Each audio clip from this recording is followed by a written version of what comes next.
times in terms of AUM, whereas my AUM and capital are directly linked to each other. So does that entail higher cost of capital? Yes. Does it entail higher stability and guarantees? Theoretically, yes. You know, the way it's structured, that's what it's meant to do. Okay. But yeah, I think there is a certain amount of knowledge, whether it's communicated well enough. And Okay. that is So we'll move on to, I also want to talk about early exits in a long-term plan. So when you look at the national pension system, for instance, you can't pull out midway. 80% needs to get annuitized, right? So 80% of your money needs to buy you an annuity product if you, for premature withdrawals. Insurance, 80% for early withdrawals, 60 for insurance, if it's a traditional plan, you don't get any money back in the first 2 years. And then it's 70, 50, and then so on and so forth. ULIPs, of course, it's 6,000 and then 2,000 in the fourth year and then nil thereafter. And there's an exit load in the first year, and then there are no exit loads. That's the mutual fund structure. But I really want to understand, you know, for customers, they feel trapped in a long-term product when there are lock-ins and when there are heavy surrender penalties. I want to understand from you if there is any merit in designing a product such that customers are not able to liquidate their money. Should the products be thought about again? And should the choice be given to the customers? And the connect between the customer staying in the product should be made by actually goal-based selling, where you can sell a product saying that, you know, you have to keep it for the long term. Sumit, I want your opinion on this. I think what you're saying is right in the sense that eventually the customer has to be the one who decides. But there are data which is available which says that if you leave it to the customer, I think he is not taking the right rational decision. I think I read somewhere that the PF, almost 70% of the people withdraw before the time of their retirement. So given a choice to a customer, given him an option that he can withdraw money, he will go and withdraw money. So I think that is the reason that some kind of a stop is made for the customer, or some disincentive for the customer which is reasonable, which is not high enough, like the surrender charges in some of the insurance policies. Maybe that stops the customer in taking the decision of not moving out. And when the customer takes the decision in the long term, even if he looks at an insurance policy and keeps him investing for say 10, 15, 20 years, he's more benefited out of it than he loses out of it. So little bit of a barrier for customers to not move out is good for the customer. In the long term, it is going to be helpful for the customer to stay with the product. And particularly since you are saying it is a goal-based investment, where you are thinking of putting this money aside for a retirement, you better not touch it till the time your retirement arrives, because there is always going to be a tempting way, you know, maybe some property to be bought or some car to be bought where you want to withdraw this money. So if you are held up and you are being told, please don't withdraw, it's a good thing for you in the long term. I think fair enough, till the time it's reasonable, it's a good thing to do. Okay, Vishaka, your views. Yeah, I think my views are pretty clear. And Leo, right at the beginning, mentions a word called financial discipline. And I think that's reality. You know, financial discipline is a trait, it's a quality, you know, very much like a lot of other qualities. And it's not necessarily present in everybody. And I think Sumit summed it up brilliantly, saying when you're looking at a long term, you're looking at a goal-based. And I remember this conversation I had with one of the bankers, and he said, I don't like life insurance products because they don't have liquidity. And I said, why do you want liquidity for a plan that you're saving for your child? You know, why do you want to take out money that you put into it? Having said which, I think one of the concerns is that the FNU guidelines, because of the provisions in terms of lapsation and the provisions of surrender, sometimes end up in not giving an option to the customer to either surrender and get his money back, or to reinstate the policy, because there is a limitation on reinstatement. I think those are clauses that simply don't gel. You know, you cannot give an option, you cannot leave a customer in a position where he can neither withdraw his money nor can he reinstate his policy and ensure that the money continues. I think that's a clause that we've been kind of working towards, and saying that just because there's a lapsation clause, you can't reinstate, and I'm sorry, if you surrender, I will deduct the money and pay to you. I think those are the kind of anomalies that exist, which should not really be existing. And a customer at any point of time should not be in a position where he loses his entire money. Conceptually, I don't agree with that. Okay. But he needs to honor his promise. If he's committed to pay for a few while, then he should be honoring it, because that's the way the product is structured. Okay. Leo, what are your views? Do you think no exit barriers cultivate financial indiscipline? Do you think exit barriers are good in a long-term product? I think this is entering the realm of political philosophy rather than finance, because It fundamentally depends on whether your worldview is one where individuals, households should be free to construct their own finances as they construct other aspects of their lives, assuming that products are well regulated. So the job, in my view, the job of the state and of policymakers is to put investor protection at the forefront of their policy making, ensure that products are indeed well regulated. And well regulated to me does include clarity around risk, around pricing, and around the way in which products are sold and communicated. These are the critical elements around what regulation has to achieve.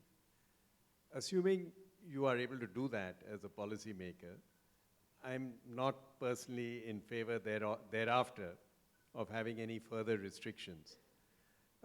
Because I can then construct for myself, as I said, as efficiently as I like, using the products available, my own goals, and actually achieve them. There are only two exceptions to this in my view. One is where you have highly marginal sections of society where there's a need to actually offer protection. That's a social security net issue. It's not really a financial platform issue. Any country has to determine where you are going to place a minimum social security net.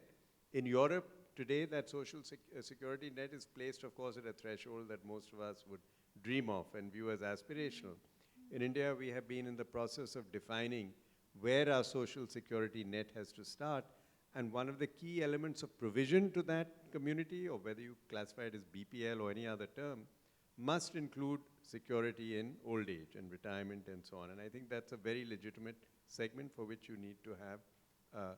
The government there is actually offering a guarantee from the consolidated fund, and taxpayers are paying for it. So it should be a conscious decision linked to the creation of a social security net for a targeted group. So I'm highly supportive of that.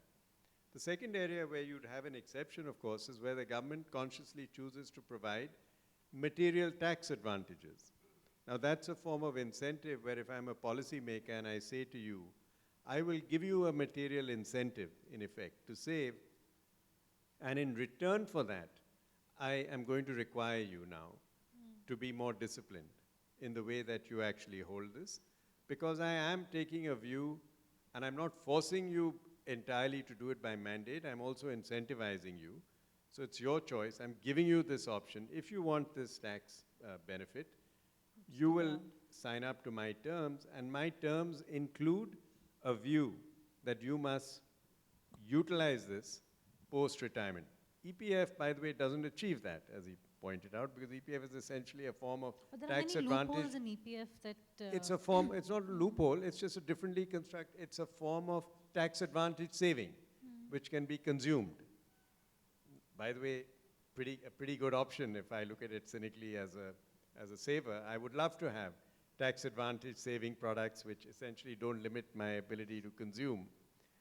But I can see some merit in saying if I'm going to give you material tax advantages, then I do want you to postpone the gratification in order to reduce the ultimate burden on the state of having to worry about an aging society which can't actually support itself as people live longer. So some form of policy intervention in terms of how you solve that phenomenon, I think is important. But then I must give you something in return. And otherwise, there's no logic for my restricting. Your money is your money, and you should be free to determine how you construct your products, how you build your goals. Some people may wish to spend all their money in their 40s and leave themselves with less later. Some may wish to give it away. Some may wish to do some version of modern sannyas, for all you know, in their old age. Others may target actively to build a big corpus of wealth and deny themselves gratification through their 40s and 50s on the basis that they wish to live a great and jolly life in their 70s. So I don't honestly see that anyone can or should be in a position to prescribe, from the point of view of financial regulation, how those products should be constructed. Okay, but you know, when you look at the mutual fund experience, the average holding period for a customer is 2 years of equity mutual funds. So doesn't no exit barrier actually encourage churn? I don't know whether, actually, the question is, what implication do you draw Sure. from the fact that the average holding period is 2 years? Yes. There are three possible explanations. One is that the product is being missold and actively churned, which has happened in the past. I think is happening much less now. And that's a combination of regulatory intervention plus a degree of self-discipline on the part of the industry. So I think, but it could still happen. The second is that I take an independent view on my portfolio that I would like to actually cash in, if you like, on a gain that I have. That's actually one of the benefits of the mutual fund product. If I actually think a cycle has reached a certain point or my target savings have been met, it's logical for me actually at that point to cash out. And I should be cashing out. I don't have this view that the only metric of a good investor is one who hangs around forever in my products. Far from it, because one of the benefits of my product is that he should invest for the time that his goals are met. And I'm giving him that opportunity. It's not my job to tell him or to nanny him into telling him that he should only hold it for his own sake. And so it's not a bad thing per se. By the way, very often he will reinvest. So I may Sure, have bought yeah. an equity fund. I may have bought, I may have bought a mid-cap equity fund. I think mid-caps have run up a lot. I should, if I'm sensible, at a certain point, actually get out of that and get back into a large cap fund or get into a balanced fund or get into a fixed income fund if I think equity markets have moved on.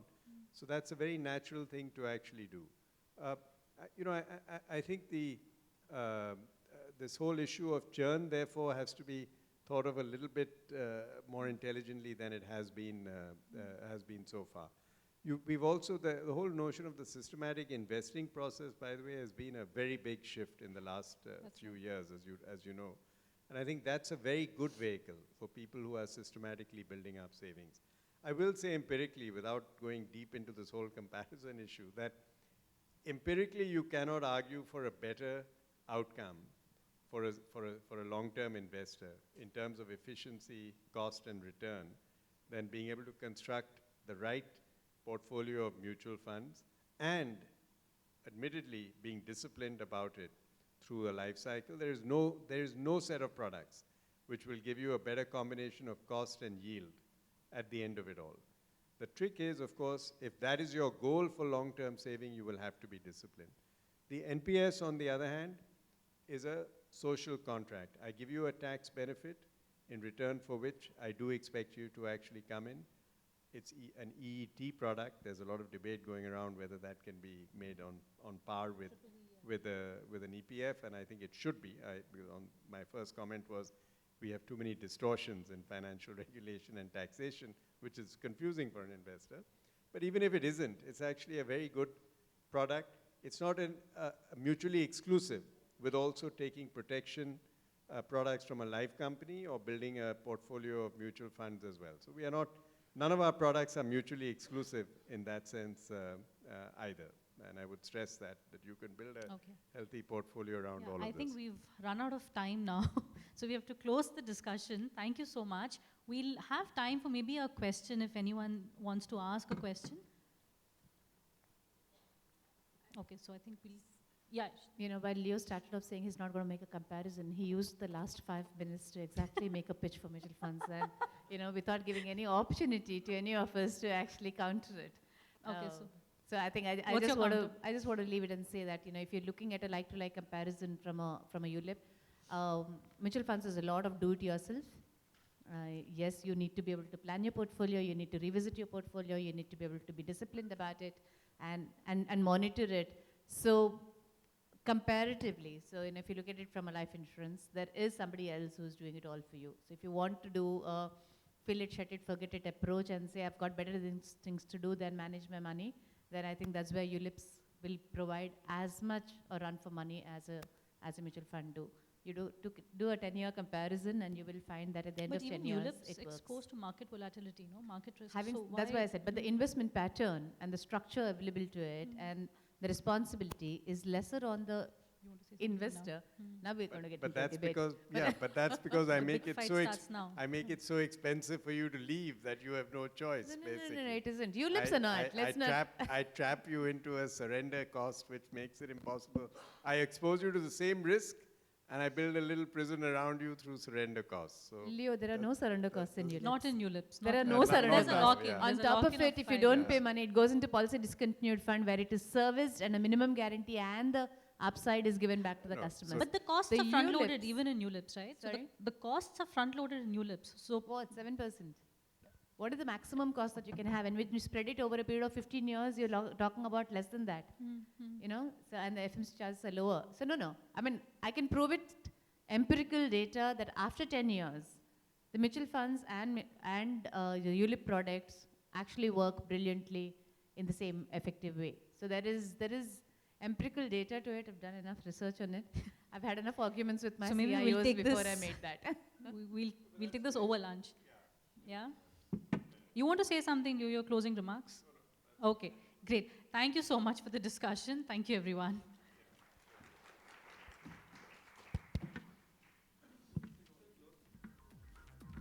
Thank you, panelists, for your valuable insights and time.